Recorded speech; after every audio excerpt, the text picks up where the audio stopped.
YouTube, it's Mitch at iPhoneCaptain.com. Today we're going to be discussing all the new specifications for the new iPhone 6, the iPhone 6 Plus, and comparing that to the iPhone 5S.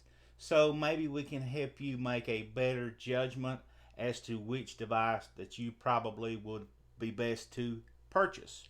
So let's go ahead and get started. The iPhone 6 Plus and the iPhone 6 have several new added features to the camera. One being they both can now shoot 1080p video, which was one of the big things for me. And they both have a 8 megapixel camera, and that's what's on the iPhone 5S. However, the lens has been upgraded and the aperture has been increased or decreased to make it better. The iPhone 6 and the 6 Plus have what is called autofocus on it now, and they are comparing that to the Canon 70D, which is just phenomenal to have that in a mobile device. The iPhone 6 and the 6 Plus also have some sensors added, and they are a new barometer that's been added that the iPhone 5S doesn't have. So if that's something that you think you could use, then you might want to consider that. But they all three have the 3-axis gyro, the accelerometer, proximity sensor, ambient light sensor.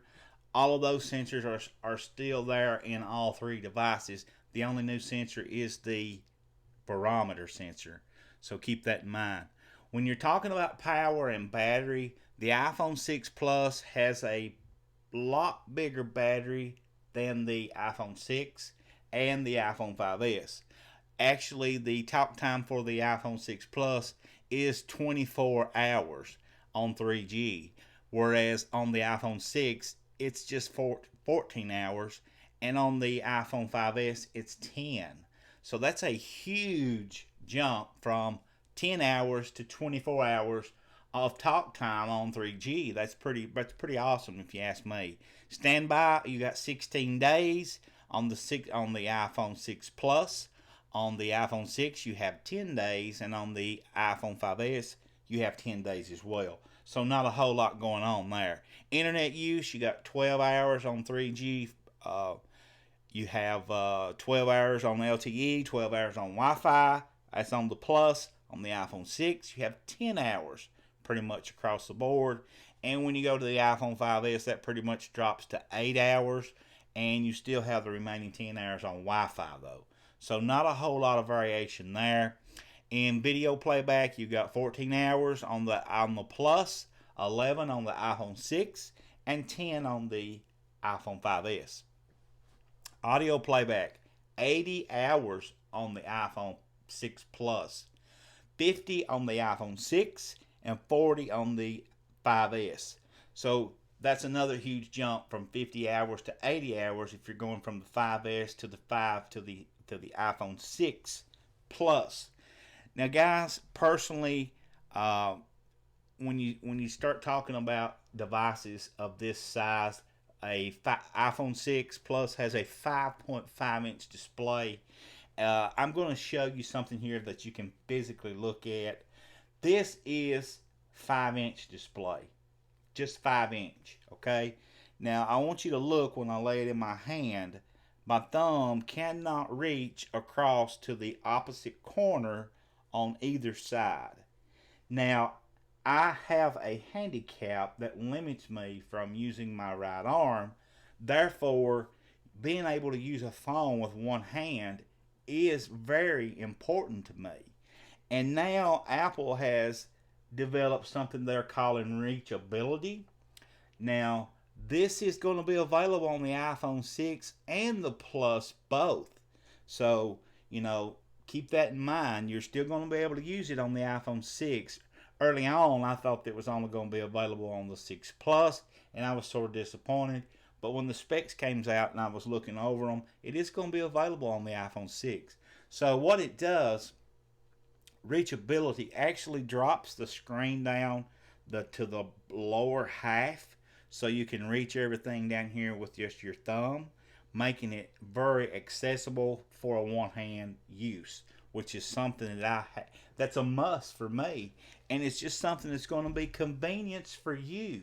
So you need to keep those kind of things in mind whenever you are going out to buy your device.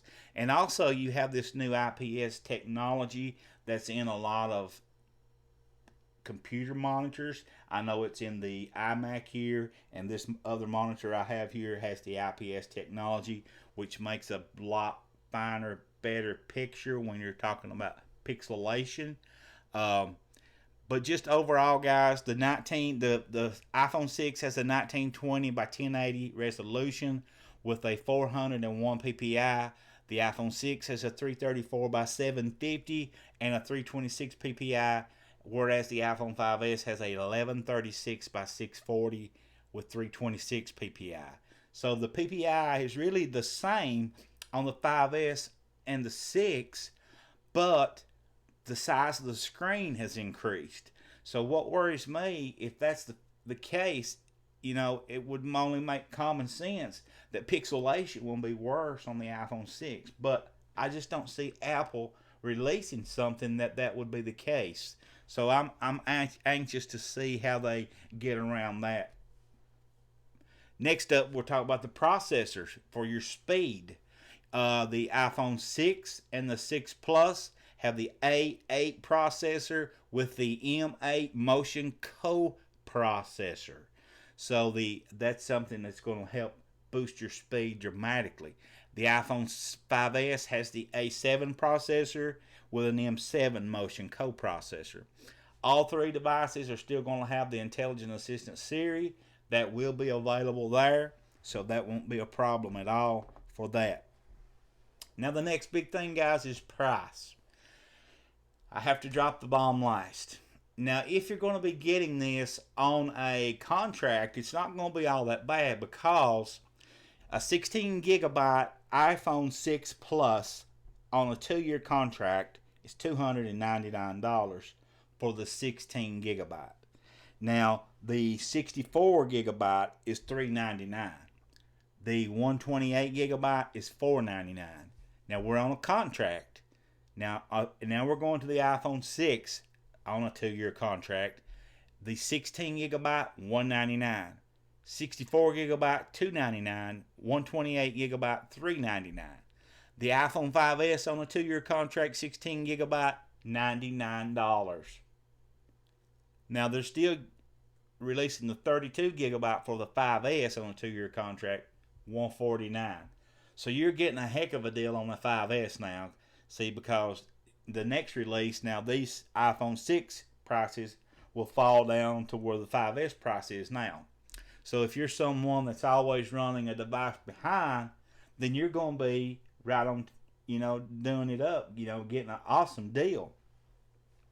But if you're like me and the rest of us that just can't wait to get your hands on these devices, you enjoy running out to the Apple Store, getting in line, talking to everybody, fellowshipping. That's the best part of all of this to me. It's just getting to know everybody, going out and actually standing in the cold to get into the Apple Store to get an unlocked device. For a 16 gigabyte iPhone 6 Plus, you're going to have to pay $749. What can you say? You just got to cough it up, guys, if you want it. Now, that's not even the 16, that's the 16 gig. The 64, which is what probably most people will want, is $849. Get this, the 128 gigabyte is $949. Unlocked. Unlocked iPhone 6, 16 gig, $649. 64 gig, $749. 128 gig, $849. Now we come to the unlocked 5S. 16 gig, $549. 32 gig, $599. So still, it's pretty steep, if you have to buy it, if you're going to buy it unlocked. Guys, I hope by sharing all this information with you, and one other thing too I wanted to share with you, I read that the actual weight of the 5S is somewhere like around 4 ounces. Same thing for the iPhone 6. When you go to the 6 Plus, it jumps up to around 6 ounces. So if that's something you were wanting to know, hopefully I've covered everything that would help you be able to make that decision. And guys, let me know what you're going to buy in the comments below. I'm anxious to hear what all of you have to say. And if you enjoyed this video, don't be bashful. Leave a comment. A thumbs up really helps me out. I appreciate those. Share the video, please, and keep coming back.